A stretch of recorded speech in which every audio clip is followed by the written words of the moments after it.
প্রিয়, আজ কোনো সাধারণ কথা বলতে আসিনি।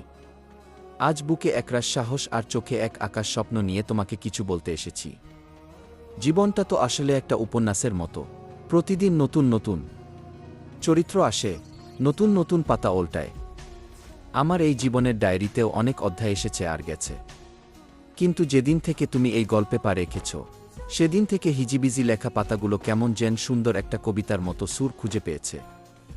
তোমার ওই এক চিলতে হাসি আমার বিষণ্ণ দিনগুলোকে এক নিমেষে রঙিন করে তোলে। আমি জানি না আমার ভাগ্যের পাতায় আগামী দিনে কি লেখা আছে, কিন্তু আমি জানি আমি আমার জীবনের বাকিটা পথ কার হাত ধরে হাঁটতে চাই, কার সাথে ধোয়া ওঠা কফির কাপে তুমুল আড্ডায় মেতে উঠতে চাই, আর কার অভিমান ভাঙাতে মাঝরাতে একগুচ্ছ গোলাপ নিয়ে দাঁড়িয়ে থাকতে চাই। আজ তাই সবটুকু ভালোবাসা উজাড় করে তোমাকে একটা প্রশ্ন করতে এসেছি। অনেকটা পথ তো একা একাই হাঁটলাম, বাকি পথটুকু কি আমার হাতটা ধরে আমার পাশে হাঁটবে? আমার এলোমেলো জীবনের এই উপন্যাসে তুমি কি আমার শেষ পাতা হবে, যে পাতাটা উল্টালে শুধু শান্তি আর এক বুক ভালোবাসা পাওয়া যায়?